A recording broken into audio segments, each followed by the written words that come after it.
Hey everyone, welcome back for another deep dive. Mhm. Today we're going to be looking at a bunch of true crime stories that have been making headlines lately. And, you know, these aren't your everyday kind of cases. These are the ones that stick with you, that really make you think twice about the world around you. It's true. These cases, they really give you a glimpse into like the dark side of human nature, and they make you question everything you thought you knew about safety and security. Exactly. And that's exactly what we're here to do, to dive deep into these stories and try to understand what could possibly lead someone to commit such horrific acts. And, speaking of horrific acts, I don't know if you heard about this one, but just imagine being on a crowded subway platform, Yeah. waiting for the train, the doors open, and suddenly someone bursts out, completely engulfed in flames. Oh gosh, that's awful. I did hear about that. That was in New York City, Oh, right? yeah. Yeah, that's the one. It was absolutely terrifying for everyone who witnessed it. But we'll get back to that subway arson case a little later. First up, we've got a case that's both strange and kind of heartbreaking. It's the story of a baby abandoned at the Hard Rock Casino in Florida. Can you believe that? Yeah, that's just awful to think of a baby just left alone like that. What happened? Well, picture this. It's Christmas Eve, right? The casino is packed, people everywhere, and out of nowhere, three men just walk up to the concierge desk and leave a baby there and then just disappear. Wait, they just left a baby and walked away. That doesn't make any sense. Did they say anything? Was the baby hurt? Nope, not a word. And thankfully, the baby was unharmed, but still, I mean, come on, who does that? Yeah, seriously, who are these guys and where did they even come from? Well, that's the thing, nobody knows. The mother was found later intoxicated, and she couldn't even give a straight answer about who these men were or how her baby ended up with them. Oh, wow. So that's even more concerning, right? I mean, if the mother was intoxicated and couldn't even provide basic information about her child, that's a huge red flag. Right. And then there's the father. Now, initially, he told police he was in Oklahoma, but then later changed his story, saying he was in Orlando but couldn't get to the baby. So it was just a bunch of conflicting stories, and no one seems to be taking responsibility. It's definitely suspicious, right? All these inconsistencies, the lack of information about those men, it makes you wonder if there's something more going on here. Maybe something illegal. That's exactly what I was thinking. It's hard not to jump to the worst case scenario like child trafficking or Well, something. yeah. I mean, those possibilities unfortunately have to be considered, especially with all these unanswered questions. It's a scary thought, and it makes you realize just how vulnerable even the most innocent among us can be. Okay, so let's move on to another case that's equally disturbing, but on a much larger scale. Have you heard about the discovery of 12 bodies in secret graves near El Paso, Texas? Oh, yes, that's right. That was a Well, horrifying discovery, and I believe it was connected to a recent story about human skulls found in New Mexico as well. exactly. It's just awful to think about these poor victims and the families who are left wondering what happened to their loved ones. It really highlights the dangers that migrants face and the very real threat of violence and exploitation along the border. It's heartbreaking, and it's a problem that's been going on for far too long. These cases are a reminder of the larger issue of organized crime and the tragic consequences of human trafficking, particularly in border regions. Absolutely. It's a sobering reminder of the dark underbelly of our world and the lengths people will go to for profit and power. Okay, so now let's shift gears a bit and talk about a case that hits a little closer to home for a lot of us. It's a pizza delivery gone terribly wrong. Mm. A Florida woman was brutally stabbed 14 times by a pizza delivery driver. Oh my gosh, 14 times. That's horrific. What was the reason for the attack? You're not going to believe this, but it was over a $2 tip. Are you serious? A $2 tip? People can be so unbelievable. Sometimes it feels like the smallest things can set people off. It's mind-boggling, isn't it? And to make matters even worse, the victim, Melinda, was pregnant at the time. She described the attack in horrifying detail, saying the delivery driver, Brianna, returned to the motel with a man who had a gun. They forced their way into her room, ransacked the place, and then Brianna just snapped, stabbing her over and over again. Oh, that's just awful. It makes you wonder what kind of rage could possibly drive someone to do something like that. Was there any history between them? Not that we know of. It seems like a completely isolated incident, which makes it all the more terrifying. It's a stark reminder that you never truly know what's going on in someone else's mind, and that violence can erupt from seemingly nowhere. It's a chilling thought, and it makes you question the safety of even the most mundane everyday interactions. Like ordering a pizza shouldn't be a life-threatening situation. You'd think so, right? But unfortunately, sometimes it can be. And that's why it's important to be aware of your surroundings and trust your instincts if something feels off. Absolutely. Speaking of feeling off, get ready for this next case. This one's truly horrifying. A young woman in North Carolina was just walking down the street when a complete stranger came up to her, doused her with gasoline, and set her on fire. Can you imagine the terror? Oh my God, that's absolutely sickening, that poor woman. It just makes you question humanity sometimes. What could possibly drive someone to do something so cruel and senseless? I know, it's just beyond comprehension. The victim, Ashanti Downey, suffered severe burns over a third of her body. It's a miracle she even survived. But the physical and emotional scars of that attack will likely stay with her forever. And the worst part is there seems to be absolutely no motive, no connection between the victim and the attacker. It's like a scene out of a horror movie, and it makes you wonder what kind of psychological profile these attackers fit. What drives them to commit such horrific acts of violence? It's a disturbing trend, and it's not just isolated to this case. We've seen similar attacks in recent years, and it's a question that needs to be explored further. Definitely.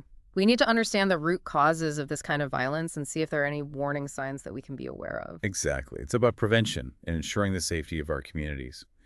And speaking of disturbing trends, remember that subway arson case we talked about earlier? Well, it turns out there's a lot more to that story than meets the eye. So the attacker was a man named Sebastian Zapita, and according to eyewitnesses, he didn't just set the woman on fire, he sat there and watched her burn.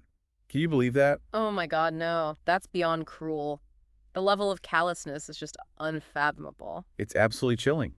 And tragically, the victim, whose name hasn't been released later, died from her injuries. It's a case that sparked outrage and fear, particularly among those who rely on public transportation. It's understandable. It raises serious concerns about safety in public spaces, and the fact that the perpetrator was an undocumented immigrant who had been previously deported has added fuel to the ongoing political debate surrounding immigration policy. It's a complex issue with far-reaching implications, and we won't delve into the political aspects of it today. But it's important to acknowledge the anxieties and concerns it has raised. This case is a stark reminder that even in familiar everyday spaces, we're not always immune to the threat of violence. We've covered a lot of heavy materials already: abandoned babies, mass graves, arson stabbings. It's enough to make anyone question the state of humanity. But we're not done yet. We've got one more case to discuss, and it's a real head-scratcher. Get ready to hear about a Texas woman who allegedly shot her husband, set his truck on fire, and then attempted a dramatic escape by kayak. Stay tuned. We'll be right back after a quick. Hold on, you're not going to leave us hanging on that cliffhanger, are you? Of course not. You know me better than that. Yeah. Let's jump right into this Texas case. We got to find out what happened with that kayak. All right, so this Texas case involves a woman named Faith Paige Goins, and she's accused of shooting her common-law husband, Thomas Carrizal Jr., setting his truck on fire, and then, get this, trying to escape in a kayak. Yeah, I know, right? It sounds like something straight out of Hollywood. A little bit crime drama, a little bit, well, kind of funny with that kayak escape. But let's rewind a bit. How did the police even get involved in this whole mess? Well, it all started with the welfare check. Apparently, Tomas's father hadn't seen him in a while and got worried. So he called the police, and when they went to Tomas's house, they found his body hidden in a closet. He had been shot in the face. Oh, man, that's terrible. So they've got a potential homicide on their hands, right? Right.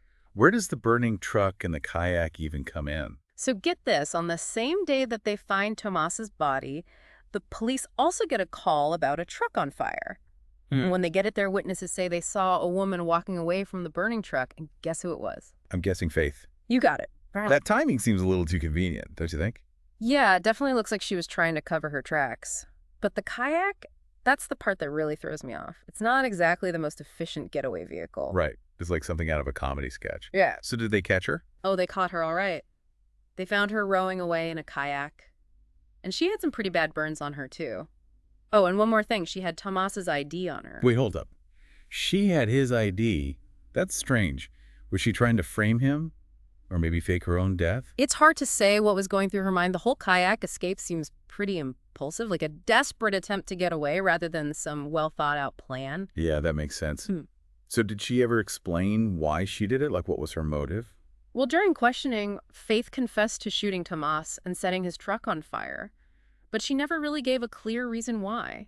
Wow, so we're left with more questions than answers, huh? Pretty much. It's a tragic situation all around. Yeah. And, you know, it brings up the whole issue of domestic violence, which is something that often happens behind closed doors and is way more complex than people realize. That's a really good point.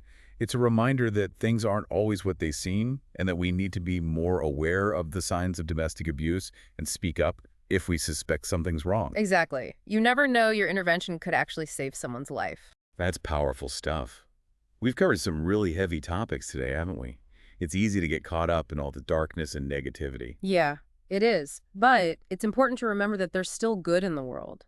There are people out there working hard to make a difference to prevent violence and support victims. Absolutely. And we can all do our part to create a safer and more compassionate world, whether it's speaking out against injustice, volunteering our time, or just lending an ear to someone who's struggling. Every little bit helps. That's so true. Even small actions can have a ripple effect and inspire others to do the same. You know, it's easy to feel overwhelmed by all these terrible stories and kind of lose hope. But like you said, there's also so much resilience out there. The victims who survive, the people who speak up, the first responders and investigators, everyone working towards justice. It's inspiring. Yeah, it really is. And even beyond those directly affected, there are so many amazing organizations and individuals out there fighting against violence, supporting victims, advocating for change. They're the real heroes working tirelessly behind the scenes to make the world a better place. Absolutely. So if any of our listeners out there feel moved to get involved, where would you suggest they start? Well, there are tons of ways to make a difference. You can volunteer at a local shelter, donate to organizations that help victims of violence, or even just educate yourself and others about these issues. Even small actions can create a ripple effect. That's a great point. Hmm. We don't have to be passive observers. We can all be part of the solution. Now, before we wrap things up, I wanted to touch on something you mentioned earlier. The idea that these cases, as tragic as they are, can actually spark important conversations about bigger societal issues. Absolutely. They force us to confront some uncomfortable truths about ourselves and the world around us. Like, take that case of the abandoned baby. It raises questions about parental responsibility, about support systems for struggling families, about the holes in our social safety net. And the discovery of those mass graves near the border, that really shines a light on the desperation that drives people to risk their lives on these dangerous journeys, the threats they face along the way, and the systemic issues that fuel human trafficking. Exactly. And then you have those cases of arson and assault. They make us think about the root causes of violence, the role of mental health, the importance of empathy and understanding. It's a lot to take in, and there are no easy answers. But I think acknowledging these complex issues is a crucial first step in creating real, lasting change. I couldn't agree more. Open and honest dialogue is so important. It helps break down the stigma surrounding these issues and allows us to work together towards finding solutions. Well said. I think that's a perfect note to end on. We've explored some truly disturbing cases today, but we've also highlighted the power of awareness, empathy, and action. So if you found this deep dive insightful, please share it with your friends and family. And be sure to subscribe to the deep dive for more in-depth explorations into the complexities of our world. Until next time, stay curious, stay informed, and stay engaged.